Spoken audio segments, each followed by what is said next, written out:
पाकिस्तान ने बांग्लादेश के खिलाफ टेस्ट सीरीज़ टेस्ट मैचेस खेलने हैं, क्या हमें जो अब तक की इतलात हैं, मीडिया मुख्तलिफ अंदाज में इसको रिपोर्ट कर रहा है, इसकी तस्दीक या तहकीक को अगर एक तरफ भी रखा जाए कि हैं या नहीं है, अगर हम इस पहलू को ऐसे देखते हैं कि पाकिस्तान की टेस्ट टीम को कैसे हम उसकी तश्कील नौ कर सकते हैं, अगर इस लफ्ज़ को इस्तेमाल नहीं करना तो हम कह सकते हैं कैसे हम अपने प्लेयर्स का पूल बढ़ा सकते हैं। तो क्या हमें कुछ खिलाड़ियों को आराम की तरफ जाना चाहिए, या फिर जो पाकिस्तान की एक जमी हुई टेस्ट टीम नज़र आती है जिसमें आपको वो चेहरे नज़र आते हैं जो पाकिस्तान के लिए टेस्ट मैच खेल रहे हैं, उन्हीं को आगे लेकर बढ़ना चाहिए, बजाय इसके कि अगर नामों को रखकर उसके ऊपर कुछ चीज़ें की जाएँ तो हम ये भी कर सकते हैं कि हम आगे कैसे बढ़ना है। वसीम साहब, आपको लगता है कि वाकई अब हमें कुछ टेस्ट टीम के साथ यहीं से और फिर यहीं से हमें ये भी सोचना चाहिए कि हमने 25 की चैंपियंस ट्रॉफी की तरफ कैसे जाना है, तो एक हिकमत अमली बनाने की ज़रूरत है इस हवाले से?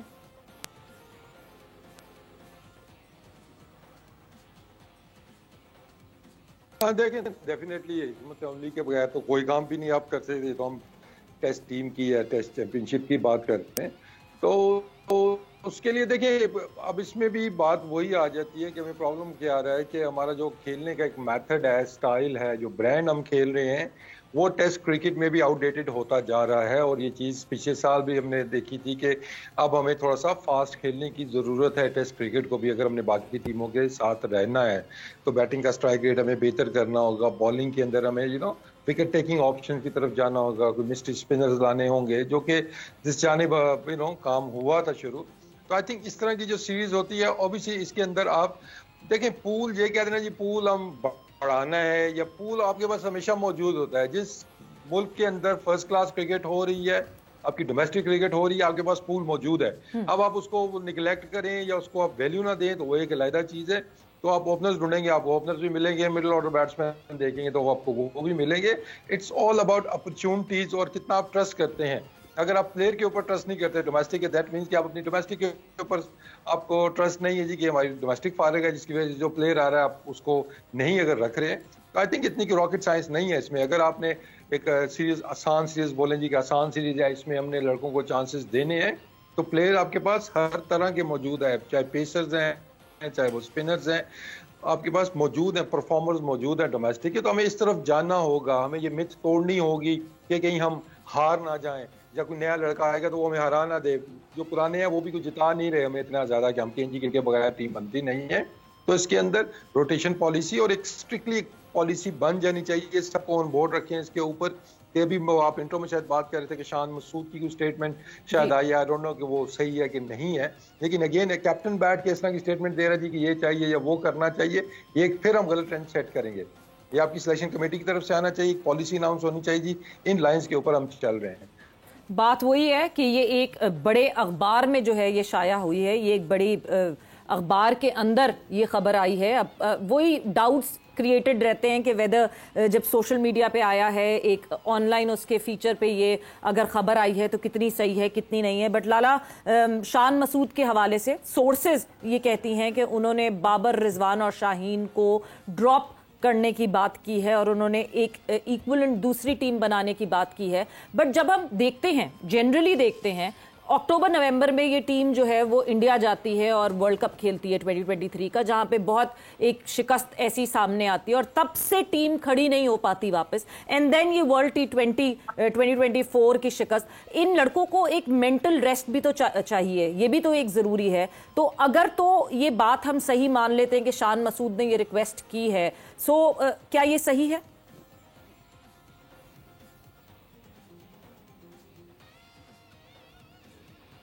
सवेरा, जब तक शान मसूद का कहीं मैं उसके अपने सोशल मीडिया पे या कहीं प्रेस कॉन्फ्रेंस ना सुन लूं, जब तक मैं यकीन नहीं करूंगा। क्योंकि मुझे फीलिंग है, शान मसूद को मैं जानता हूं अच्छी तरह, मेरा नहीं ख्याल कि वो इस तरह का स्टेटमेंट देगा, और देना भी नहीं चाहिए।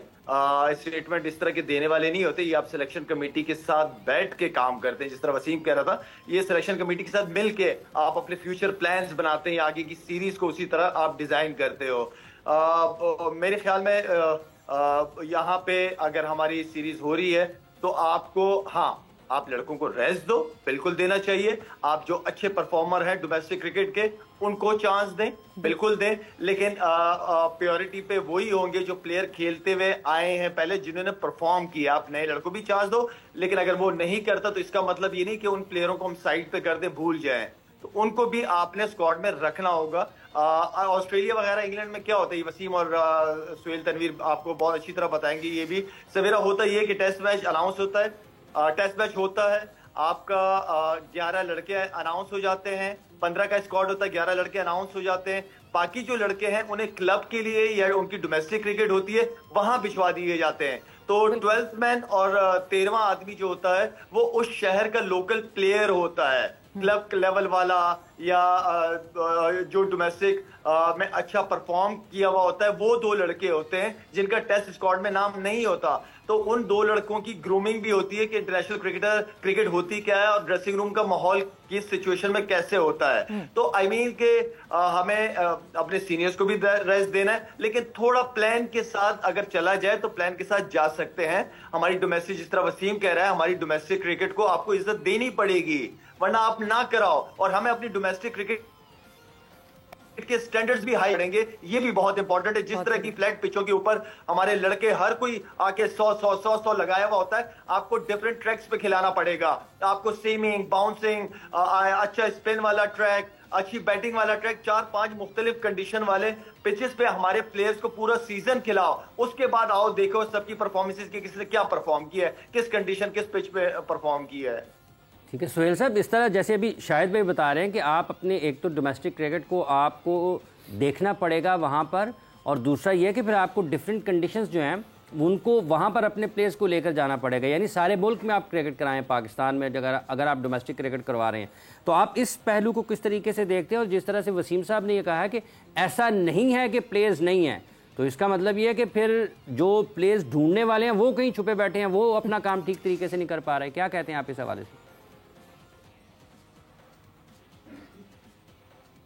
एक बात यहाँ पे देखिए, सबसे पहले जी सर, शाहिद भाई ने बात की, मैं बिल्कुल, देखिए मैंने एक दौर में एक बात की, सवेरा अगर आपको याद हो, जी शाहिद भाई, सवेरा अगर आपको याद हो, मैंने बहुत पहले एक स्टेटमेंट दी थी इंग्लैंड में कि पाकिस्तान के पास देयर इज नो टैलेंट, ठीक है ना। तो वो चीज सामने बड़ा मुझे क्रिटिसाइज भी किया कि इसने लाला ने ये बात की है।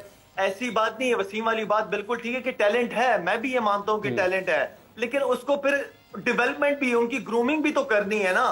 अब क्रिकेट बहुत आगे चली गई है, चीजें बहुत आगे चली गई है, दूसरे मुल्क बहुत आगे निकल गए हमसे, हमें डेवलप करने पड़ेंगे। जो हीरे को तराशा जाता है, हीरा अगर कोयले के अंदर पड़ा तो वो हीरा तो होगा, लेकिन कोयला लगा रहेगा उस पे, उसको तराशने की जरूरत है। हमारे पास टैलेंट है, लेकिन उनकी ग्रूमिंग करनी पड़ेगी हमें। ये एकेडमी किस लिए है? बिल्कुल बिल्कुल। जी सुहेल।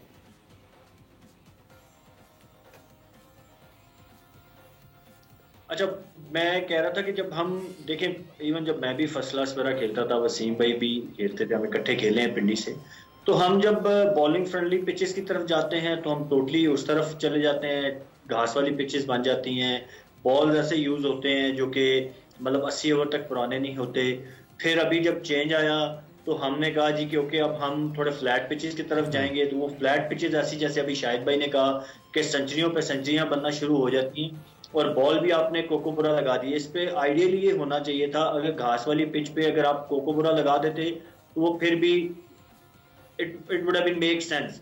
या अगर अभी आप खेल रहे हैं फ्लैट पिचेस पे, तो यहाँ पे अगर आप वो जो ड्यूक वाला बॉल लगाते जो कि ज्यादा स्विंग होता है, तो फिर भी आपको थोड़ा सा बैलेंस नजर आता बैटिंग और बॉलिंग दोनों में। तो हमें सबसे पहले तो ये चीज फिगर आउट करनी है कि हमें बॉल्स कौन से यूज करने हैं, पिचेस कैसी होनी चाहिए, क्योंकि ये बहुत बड़ा प्रॉब्लम है सारी। जब तक आप फैसिलिटीज अच्छी नहीं होंगी, परफॉर्मेंस पिचेस के ऊपर होती है ना, फिर बॉलिंग फ्रेंडली पिचेस होंगी तो ज़ाहिर है वहां पे बॉलर्स ने 70-70, 80-80 आउट करने हैं सीजन में। तरह अगर बैटिंग पिचेस जैसे वो कराची में नॉर्मली आप देखते हैं, नेशनल स्टेडियम कराची में, वहां पे फ्लैट पिच बनती है, तो हमें याद है कि हमारे पंजाब वाले मोस्टली बैट्समैन खुश होते थे जब कराची वाले, उन्होंने काउंट किए होते थे कि कराची वाला मैच होगा तो वहां पे हमने जो अपने पूरे सीजन किया उसमें से आधे रन वहां जाके करने हैं। तो वो बैलेंस लेके आना बड़ा जरूरी होता है, हम टिल्ट हो जाते हैं। इसी तरह जब सिलेक्शन की भी बात हो रही है, सिलेक्शन में भी हम ऐसे ही करते हैं कि या तो अगर हमने रेस्ट कराना है, प्लेयर डेवलपमेंट करनी है, तो हम सारे के सारे यंगस्टर डाल देंगे। उसकी एग्जांपल अफगानिस्तान वाली सीरीज हमारे सामने है। तो कहीं ना कहीं आपको बैलेंस रखना पड़ता है। You need seniors as well. अभी ऐसे हमारे पास बड़ी अच्छी अपॉर्चुनिटी है, बांग्लादेश की टीम आ रही है। यस, वो हल्की टीम नहीं है, मतलब बड़े अरसे से टेस्ट प्लेइंग नेशन है और अपने होम ग्राउंड पे तो they are kind of unbeatable. तो उसको हल्का आप नहीं ले सकते, बट आपने अपने प्लेयर्स डेवलप करना है। तो आप सीनियर्स के साथ आपको शान मसूद वाली स्टेटमेंट, जैसे वसीम भाई ने भी कहा कि आई एम नॉट श्योर कि उसमें कितनी सदाकत है क्या नहीं। आइडियली तो ये obviously it's chief selectors domain कि वो डिसाइड करेगा how we gonna go forward. Yes, you need input from coach और कैप्टन की आप देते हो, बट ये बेसिकली जॉब जो है वो चीफ सिलेक्टर की होती है कि उसने डिसाइड करना होता है व्हाट इज वे फॉरवर्ड। ये लेकिन सब हमारा चीफ सिलेक्टर है कोई नहीं ना, पॉलिसी का हेड मेरे ख्याल में चेयरमैन सिलेक्शन कमेटी